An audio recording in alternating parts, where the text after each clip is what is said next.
I just want to go back to this little point there about your changing your job. You know, you said that when you were working at Mali and you had gone to, is it Mayaro, you said? That Well, you needed to, you said that all these big restaurants in Port of Spain, you wanted to compete with them, is it? Yeah. Uh-huh. Yeah, well, all right. When I went, you want to hear Yes, about that? I want to hear about, yes. You know. When I went to the manager, Mhm. that was in March month in 1976. At that time, I had the restaurant was run down, but that was the biggest restaurant in Port of Spain. You know, we had 36 dining tables. Which restaurant was this? Locked. Locked, In right. Sagwell Street, 36 dining tables. Mm-hmm. And 12 upstairs and 24 downstairs. Mm. But the owner of the restaurant, the Chinese man, his nephew used to run the restaurant. Right. But he had a nephew and a niece. And his niece, they married to an Indian man they call Harry Maharaj. He was from a little Maharaj in Arima that a West Side supermarket. So when I went to him, he told me he had no vacancy. Because the other Indian boy working with the Chinese man. So I come back home. Me, I didn't worry me. But I was in Granville, I mean, a day. And senior superintendent Douglas Archer, he was going down. On Monday we just did because you know I like me, I was like me bottle. Because they used to call me 40 over proof. So that was your favorite? Punching. Punching Oh, So I meet him, so when the party see me stop and he come back. He said, what you doing here? You are walking Mararo again? I said, no, I leave the walk. He said, where you walking? I said, no way. He said, you want to walk in for the Spain? I said, yes, if I get a job. He said, well, all right, you will be starting to work Monday. what? He said, but the manager will come for you Saturday. Don't let me down, accept the work. He said, regardless of what salary or condition, you just take the work because we want you down there. I said, all right. So the Saturday into the man come. So he sent the man, he said, go up the coal mine and look, ask for Victor, his name's Grandy. The man said, how I'll find him? He said, when you go up Sandy Grandy, first thing you could go and check any of the snackers, any of the young every but one of them know him. But the man's cousin was the welfare officer in Grandy named Dalit. So he went by Dalit. But because the police and superintendent they tell him, Dalit the best man for you, you're not sending you for a good man. So when he went by Dalit, he said, Dalit, so what are you doing here so early Saturday morning? Because the restaurant didn't used to open on a Saturday. He said, I come to look for a man, I don't know if you know him. He said, why the man name? He said, Victor Sutton. He said, what do you want him for, to run the restaurant for you? He said, how you know that? He said, well, that is the best man you could ever get. So that's two recommendations. When he reached home, he opened it for me. She said, I am home.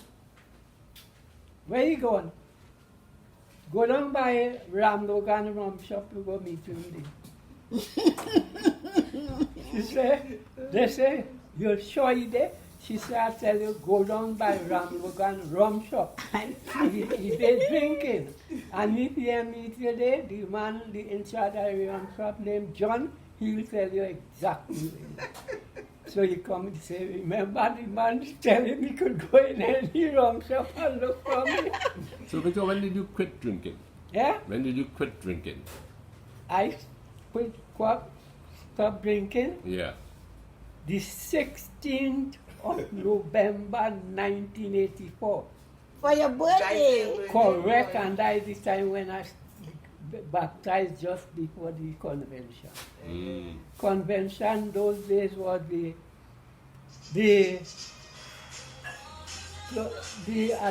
was Thursday, no, Saturday, Sunday, Monday. That's right, yeah. In those days. Always around the middle of the month. Right, Middle and of that is November. the time I stopped drinking, the 16th of November, 1984. I'll give you the history about that just now. 38 years ago, you know. So, when he come and he offer me the job, I tell him, I say, well, I'll come and work before. He said, no, I want to come and work Monday. Then I remember what Achadi tells me, I had to start to work from the Monday. So the Achadi don't tell me, when I go down, I'll tell all the boys, those boys, you come in. So when I go, Acha come the Monday morning, he said, the man come, he said, yes, so Acha, I want to see him. I come out, talk to him. After he gone, Gordon Mack come, senior superintendent, he talked to me, glad I come down. Then Inspector Liverpool. Then this next inspector was there, all of them. Everybody is big boys. Come in and talk to me. Say, oh, we're glad you're down here. So the manager watching that, and all the other employees, they must say, who is this man from this place? This type of people looking for him. The next month, I was in the back, so I happened to come out in front. So Burroughs commissioner was talking to me. When Burroughs to me, he said, hey, mister, what you doing here? Everybody shocked. So when I asked him, I smiled and I walk up to him. When I walk up to him, he stretch out his hand, we shake hand and thing. Everybody relaxed. So he said, what you doing here? I said, well, me and them people in my area fall out. I leave this up and I hear now. He said, I hear that the restaurant in my area closed down. I said, I hear that too. So then he turned to the manager. He said, well, at last, will you get a man to work this place for you? So how many years you worked at Lux? From 1976 to 1982. So I started, so when Burroughs done talk to me, shake hand and thing, he say, well, talk to the manager. That time, nobody in Lux couldn't touch a drink of rum, you know. The manager gave me my own glass. I could drink as I want, when I want, how I want. And you like nothing better. So Victor, I want to ask one last thing to just kind of wrap this up. What advice would you give 101 years old? What kind of advice would you give to young people now? The advice I could give people now, with the experience I have, is to try to live a straight life, a quiet life. Stay out of trouble. And the best advice I could tell them, in all you think and say and do, acknowledge God and He will direct your path. Because all these years I'm talking about, I didn't know nothing about Jesus until 1984. And the changes I see from then and now, what I realized, what the importance of Jesus. But as I'll tell you again, when I stopped drinking, I went to convention this Sunday. This is the fourth Sunday, which was the 15th of the month. It was the Sunday. Well, the Monday I had to work, so I am going to convention. When I start, the fourth man that speak that Sunday morning, what do you think that man speak on? He's a white man. I don't know him and I can't name because he's post. And he talk all the time is about alcohol and the danger and what it is to God and how God all this act of our little Lance, I feel so guilty. I feel I could have leave convention and go. Knowing that I was the kind of drink I was. So we leave at this week. So when we reach back home in it, she asked me how I like the convention, so I tell she is how I like it, but I see this white man. Why you only talking about drinking and rum and all this thing? I say he never see me. I don't know him, he don't know me. Why he was telling me all them things? And to me was, I feel like it's me he was speaking to. Conviction, brother, conviction. So, the Monday was my birthday and them boys were working the planner line. So he need ask me, what you do? I said, nothing. I go in, I'll drink my rum as usual. But after that, I done. We went, we buy, we drink and things. But when we ready to go, I pull my glass. I say, boys, I have something to say. They say, what? I say, see this drink I'm taking? That is the last. I'll never touch alcohol again after this. So don't ever offer me because I'll refuse. And from that, I never touch alcohol up to now. Very good, very good, very good. You know, you once said to me something about a wise old oak, a wise old owl. A wise old oak living an oak. No, a wise old owl. Yes, a wise old owl living an oak. The more he heard, the less he spoke. The less he spoke, the more he heard. Why can't we be like that wise old bird?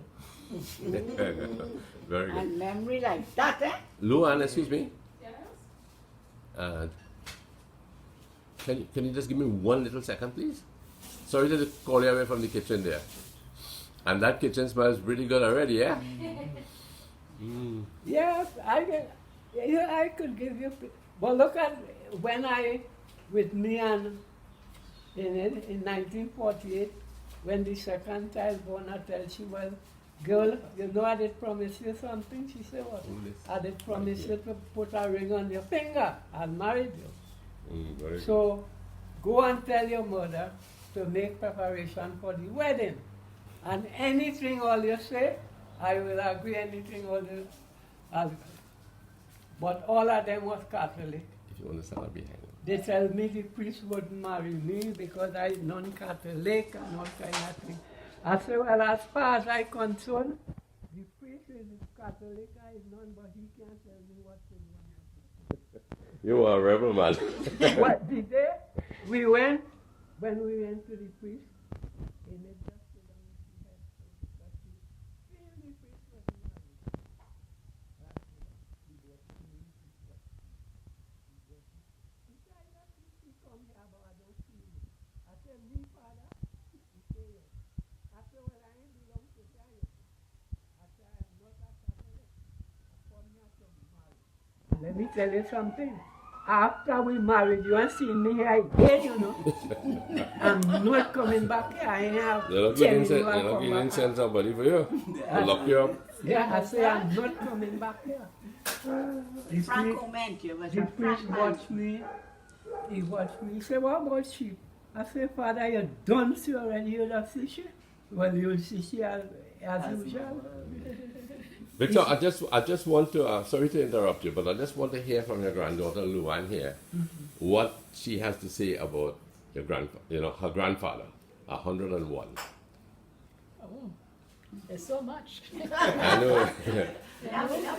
I was so excited. I got up this morning and I was so excited. Because it's not just about the age, but his life. His life.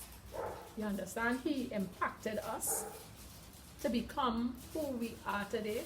This man, when our fathers walked away, he took up that mantle as a father, not a grandfather, not just by the way, we were living 24/7 with him.